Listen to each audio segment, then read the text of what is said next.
নমস্কার। আজ আমি আপনাদেরকে ভগবান বুদ্ধের নীতিশিক্ষার গল্পগুলো শোনাব। ভগবান বুদ্ধের এই নীতিশিক্ষা গল্পগুলো আমাদের অনেক কিছু শিক্ষা দেয়। উনি ভগবান, তো উনি বিভিন্ন রকম গল্পের মাধ্যমে আমাদের শিক্ষাগুলো দিয়ে গেছেন। সেরকমই গল্প আপনাদেরকে শোনাবো। আপনারা শ্রদ্ধার সঙ্গে শুনবেন। আশা করি আপনাদের ভালো তো লাগবেই, আর আপনাদের দৈনন্দিন চলার পথেও কাজে লাগবে। ঈশ্বরচন্দ্র নামের এক ব্যক্তি একদিন বারাণসীর বাজারে ঘোরার সময় হাতের দাঁতের তৈরি কিছু সুন্দর বস্তু চোখে পড়ে। তার কয়েকটা জিনিস কেনার ইচ্ছা হচ্ছিল, কিন্তু খুবই দাম হওয়ায় সে তা কিনতে পারেনি। হঠাৎই জঙ্গলে বাস করা এক হাতি বন্ধুর কথা মনে পড়ে যায়। সেই হাতি এর আগেও তাকে বহুবার সাহায্য করেছে।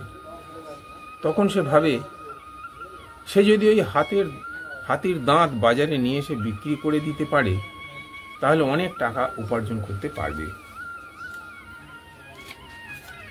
তখন সে ছুটতে ছুটতে জঙ্গলে যায়। হাতি তাকে দেখে খুবই খুশি হয়। তাকে জিজ্ঞাসা করে, বন্ধু, তোমাকে এত হতাশ দেখাচ্ছে কেন? কি হয়েছে আমাকে তাড়াতাড়ি বলো। ঈশ্বরচন্দ্র তখন জবাব দেয়, কি করব, আমি খুব সমস্যায় পড়ে গেছি। বাজারে আমার অনেক ঋণ। এখন ব্যবসায়ীরা চাইছে যত শীঘ্র সম্ভব আমি যেন ওদের টাকা মিটিয়ে দিই। কি করব কিছুই মাথায় আসছে না আমার। হাতি তখন বলল, তুমি একদম চিন্তা করো না, কিভাবে তোমাকে সাহায্য করতে পারি সেটা বলো।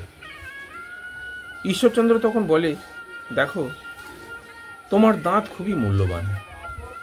তুমি যদি সেটার থেকে খানিকটা অংশ আমাকে দিয়ে দাও, তাহলে আমায় তা বিক্রি করে অনেক ঋণ পরিশোধ করতে পারি। এইটুকু কথা। তখনই হাতি তার দাঁতের খানিকটা অংশ ঈশ্বরচন্দ্রকে ভেঙে নিতে বলে। এক মুহূর্ত অপেক্ষা না করে সে হাতির দাঁতের খানিকটা অংশ কেটে নেয়। হাতির এমন দয়ার জন্য তাকে ধন্যবাদ জানায় সে। পরের দিন সকালবেলায় বাজারে গিয়ে চড়া দামে হাতির দাঁত বিক্রি করে সেই টাকা দিয়ে সে সুন্দর সুন্দর বস্ত্র, সংসারের কিছু জিনিসপত্র ও মিষ্টি কিনল। তারপরে ঈশ্বরচন্দ্রের হাতে কিছু টাকা থেকে যায়। ঈশ্বরচন্দ্র আসলে ছিল খুবই অলস। সে জুয়া খেলে ও মদ্যপান করে সমস্ত টাকা পয়সা ওড়াতে শুরু করে। শীঘ্রই সব টাকা শেষ হয়ে যায়। তখন খাবার মতো পয়সা ছিল না তার কাছে। পরিবার সহ সে প্রায় মরতে বসে। তখন আবার বন্ধু হাতির কথা মনে পড়ে। তখনই তার কাছে গিয়ে উপস্থিত হয়। তাকে দেখে হাতি খুবই খুশি হলো। নিজের পিঠে চাপিয়ে সারা জঙ্গল ঘুরে দেখালো। কিন্তু সেই সময় তার বন্ধুকে দেখে মনে হয় সে অশান্তির মধ্যে আছে। তাকে অশান্তির কারণ জিজ্ঞাসা করলে ঈশ্বর জানায়, আমার কাছে যা টাকা পয়সা ছিল সব শেষ। পরিবার না খেতে পেয়ে মরছি। এই কথা শুনে হাতির খুব খারাপ লাগে। সে তখন বলে, চিন্তা করো না, আমি তোমাকে কিভাবে সাহায্য করতে পারি সেই কথা বলো।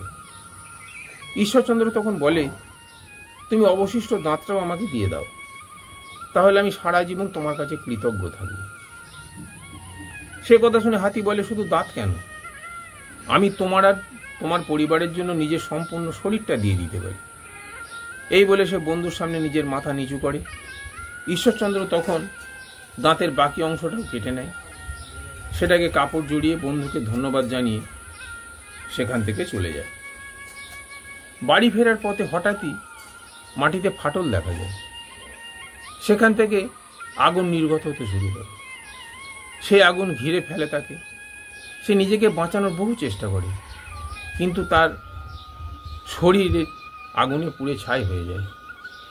নিজের বন্ধুকে প্রতারণা করা উচিত শিক্ষা সে লাভ করে। এটাতে এই নীতিশিক্ষাই হচ্ছে যে নিজের বন্ধুর সাথে কখনো প্রতারণা করা উচিত না। তার সাহায্য ও দয়ার জন্য সর্বদা কৃতজ্ঞতা থাকা উচিত।